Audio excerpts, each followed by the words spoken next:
What's going on, guys? Tobin here with you. Thanks for checking us on out. You're beautiful, and I love you. Headed down to the arena, so I'm recording this before the game, before Heat and Bulls tonight. I'll be boots on the ground. I haven't been boots on the ground in a while. I was realizing that today. Last time I was at a Heat game was the Clippers game, December 8th. Now, I know they were on the road for a while. I did not go to the San Antonio game. I was boots on the ground for the Clippers game, and I was doing pregame for the Detroit game. So I went twice that week in the lead up. But yeah, man, it's been a while. So I'm excited to be back in the Heat's house and check things on out. Rolling right now, 4-game win streak, have themselves over 500 for the first time this season.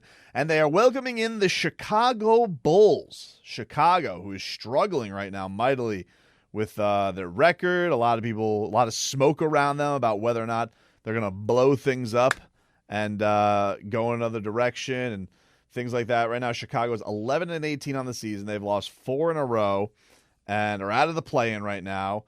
You got a couple of teams out east that really started off. Indiana started on fire. Toronto, they got healthy. They're not playing well right now. And then you have a lot of the teams. The East is starting to kind of get a little bit more normalized, I would say, to the degree of where everybody thought it was. You have a lot of teams right now on win streaks. And really the only team, Boston's been struggling a little bit because Milwaukee's passed them. But Miami, in the midst of a 4-game win streak, you got the Knicks who have won 7 in a row. Philly's won 5 in a row. Cleveland's won 4 in a row. So a lot of the have-nots are starting to sort themselves out in the Eastern Conference. But a couple of things that are interesting for tonight. One, and nothing's going to be really game specific because I will do a game recap later today. I don't want to have this stuff be too timely or not. Because look, knowing this Heat team, they could go out and lose to the Bulls the way the season's gone, and then all of a sudden we're all sky's falling. But let's just say, Heat TCB tonight. One of the things I'm interested in, you have the return tonight of one of the Heat's all-time greats, and that is Goran Dragic. And I don't feel bashful saying that. I think that for a long time, Goran Dragic almost staked the claim as greatest point guard in Heat history. Understand if you take Tim Hardaway with that distinction, especially with him getting in the Hall of Fame. I don't know if Goran Dragic will get in the Hall of Fame.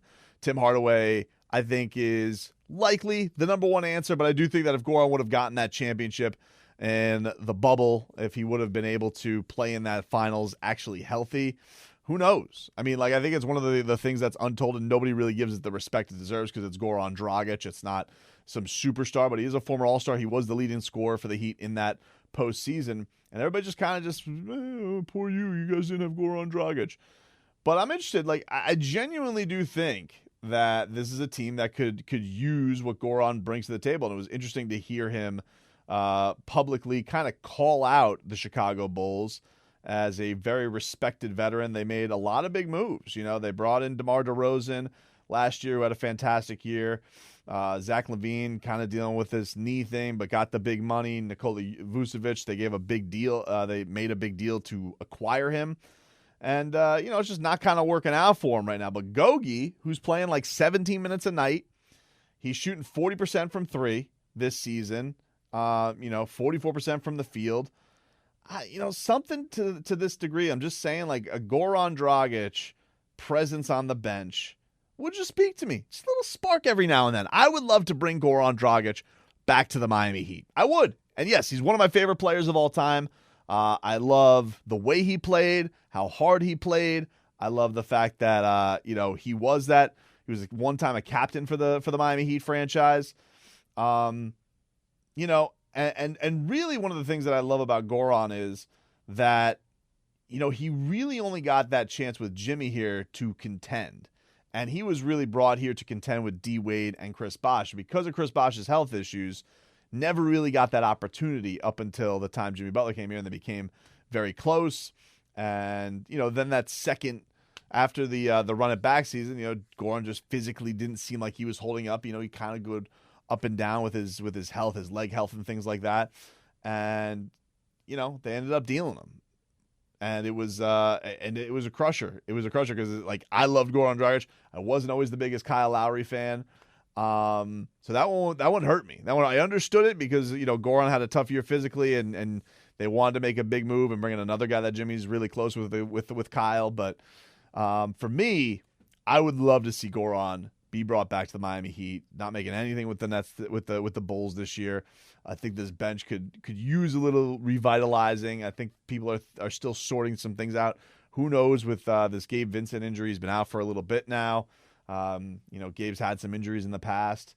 And so I just think it would be nice to certify some things. Even with Vic, you don't know if Vic is going to be, how is he going to hold up throughout the whole year? So I think every once in a while, just having Goron being brought in these kind of spot start roles or, nights where they really need something. I just think, and sentimentally, I think it would be great. I would love him, since this is Udonis Haslem's last year, I would love him to kind of take the torch of like the culture bearer of Miami Heat basketball after UD is done and finished after this season. So could be a cool showcase tonight because the Heat aren't really going to have a point guard against the Bulls, and maybe Gogi will have a nice performance. Hopefully not enough to beat the Miami Heat, but I love it. He loves it down here. He's down here. He's posting the Instagram and all that stuff.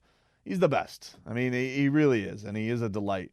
I like this, by the way. Speaking of the Miami Heat, I love the fact that Jimmy Butler came out and kind of stood up for the Miami Heat.